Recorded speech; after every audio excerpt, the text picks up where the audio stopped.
Finally, an update, Cyberpunk 2077 Phantom Liberty DLC and update 1.7.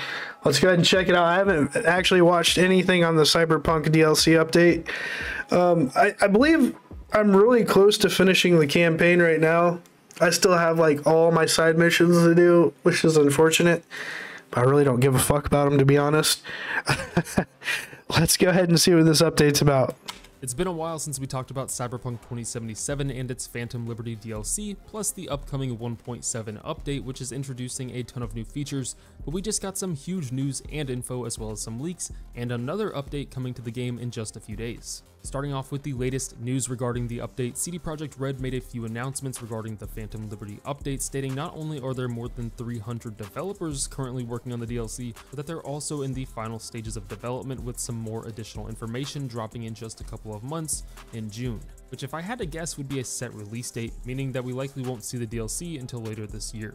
It's possible to be aiming to reveal Phantom Liberty at the Xbox Game Showcase, which takes place in June. I believe that's on June 11th actually, or the PlayStation State of Play Showcase, which is rumored to be massive. There were some leaks going around on Twitter that the PlayStation Showcase would have... And we've actually seen modders put this in here already with the flying cars.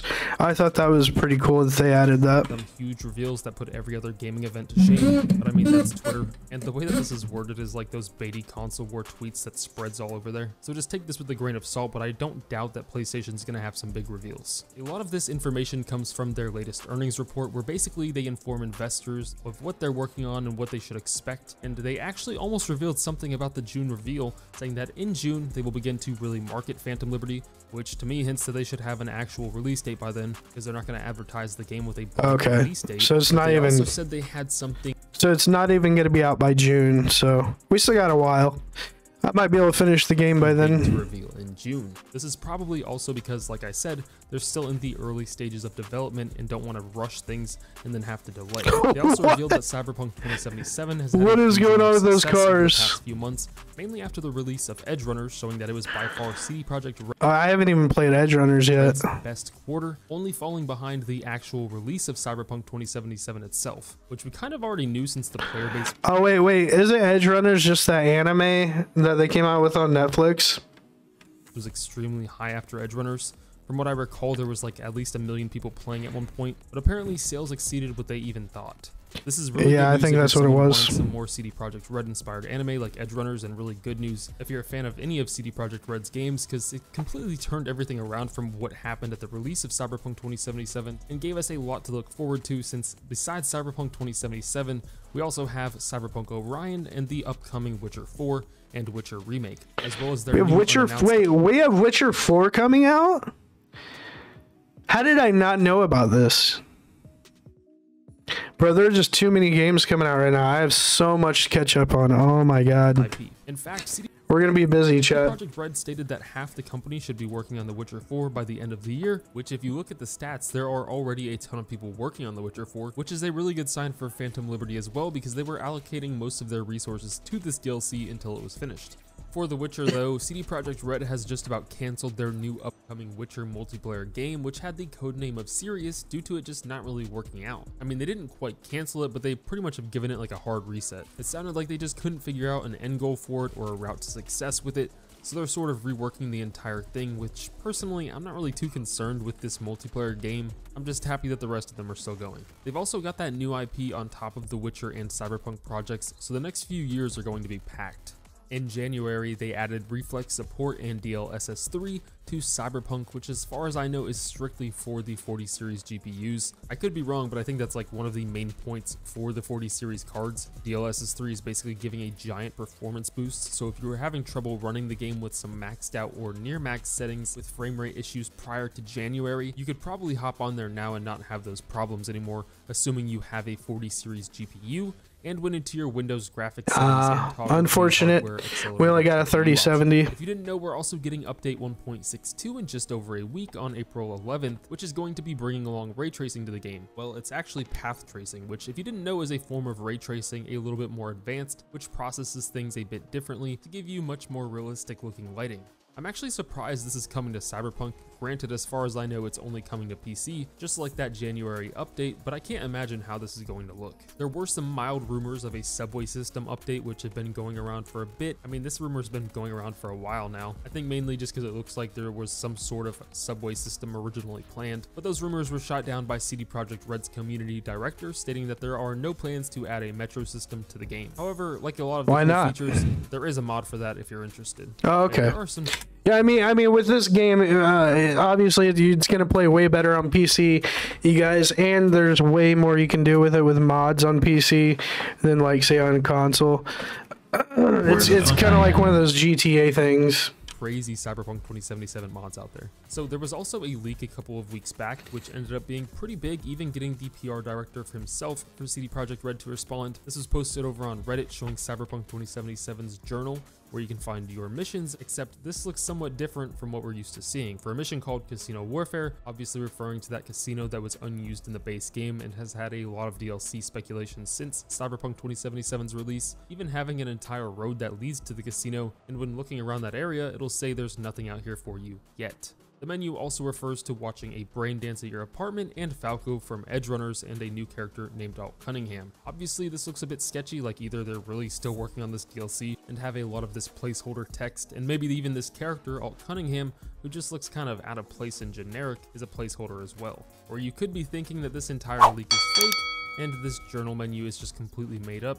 And it turns out that's exactly what happened, as Radek Grobowski, the PR director for CD Projekt Red, completely shut the leak down on Twitter, saying it isn't a leak and that none of this comes from the DLC or even the base game. So while this menu has been confirmed, right, it's pretty much just mods, right? Just mods. To be fake, it is still possible that the casino will be included. I mean, the casino is definitely something that was meant to be a DLC or an update or something, maybe even something from the original game that was scrapped. It's just unclear if it'll be part of the Phantom Liberty DLC, as well as Falco, I guess, could potentially play. I have yet to glitch through the map like that.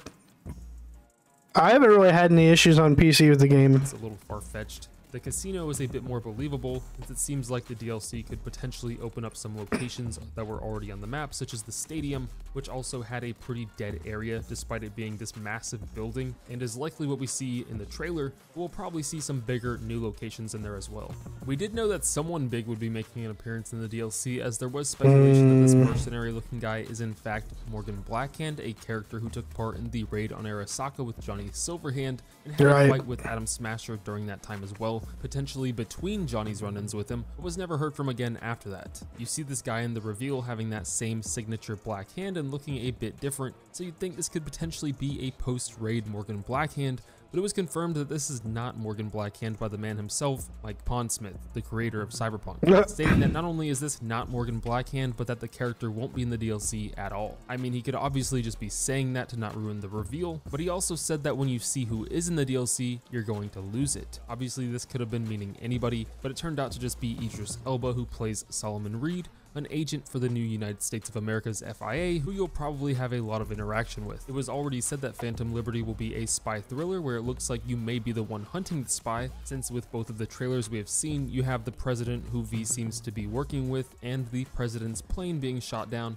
and now you're tasked with trying to figure out what's going on and who did it, likely working right alongside Solomon Reed. The spy thriller part could also be referring to different aspects of the game, like maybe being able to go in disguise as someone else with this cybernetic looking mask being placed over V's face, but this mask could also be just part of the new cyberware overhaul, as it was stated that the upcoming 1.7 update, which will most likely release with the DLC, will bring improvements to the cyberware that make them feel more like cyberware. So maybe even honestly, I haven't implemented much of like cyber upgrades or anything like that on my character. I've kind of just ran through the whole game base, and we're like at the end of the game now for like the main story campaign. No DLC, just the base game. I mean, I'm kind of fine. It's a little hard, but like, I don't know, I just haven't implemented any augmentations or anything. Kind of weird, right? Even fingers crossed, some more visual customization to be had with these cybernetics. I know that's what I and a lot of you guys want as well, is more visual cybernetics, but I'm not going to get my hopes up about that.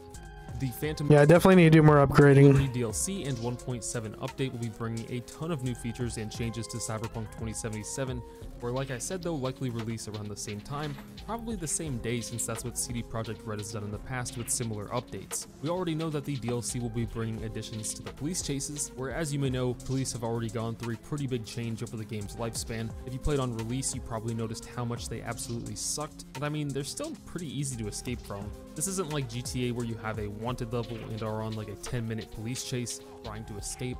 The Cyberpunk wanted system is a bit wacky and bare bones, and it's easy to even completely forget it exists, other than sometimes having to wait a while for them to stop chasing you. But that's all you really have to do, is just walk away and hide, and that's incredibly easy to do. If you just jump into the water, they will never even attempt to get you, and generally there are only a couple of cops, if that, pursuing you. But it looks like it could potentially be even more advanced than we thought in the coming update, since in the Phantom Liberty trailer, we saw some max tac guys jumping out of their vehicle, which is said to be part of the coming update, where as of now, cops just teleport near you, coming from nowhere.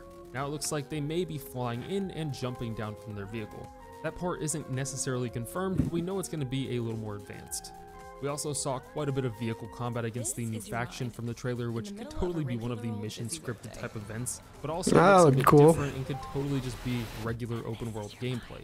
This would also be a huge improvement on the AI, because as of now, the gangs and random enemies you encounter in the world are sort of just tied to whatever small area they're standing at for the most part. It's kind of like the biggest area that Cyberpunk 2077 is lacking. Like I said, the cops and gangs aren't the smartest AI out there. You pretty much just interact with them in combat, and during that, it's really just basic stuff, where even if they just have to chase you, they become pretty dumb. But actually doing more with the AI around Night City in general would be a huge improvement, and I personally think a game changer for Cyberpunk, but something we probably won't see until the release of the sequel, Orion. Yeah, I mean, I'm not really surprised with this. Like, they're going to keep pushing out updates and DLC to make the game better than what it was at from the beginning. Obviously, modders have already been doing this, but they want to make it more official from Project CD Red. So this isn't a surprise that they're coming out with these, like, DLCs to make the game better at all. We just have to wait for them to come out, or you guys can just mod them now if you're on PC. I mean, they've got lots of cool mods to make the game better. They're also going to be improving the melee system, where as of now the melee is just basic hack and slash for the most part. It looks like they'll be giving it a few improvements, at the very least adding some melee finishers and some new skills in the skill tree. We know that they're definitely revamping the melee system and also adding new skills, so it sounds like those probably go hand in hand. So with all of these coming updates, not a surprise, and a ton of new features along with the Phantom Liberty DLC, it's not a bad time to start playing Cyberpunk 2077 if you've been on the fence about it, or at least making sure you have a solid build for the DLC. Either way, I'll have some more Cyberpunk 2077 builds and videos up soon, and let me know down in the comments what you're most excited for coming to Cyberpunk. Alright, so yeah, overall that was a good video. Basically it just told us, like, hey, Project CD Red is going to be updating the game with DLCs and giving us content that we've been wanting from the get-go that modders have already been putting out. Hey guys, if you liked the video, make sure you head over to the page, hit that like button, scroll over, smash that subscribe, and hit that bell icon to get notified for future video drops, and I will see you guys on the next one. Thanks for watching.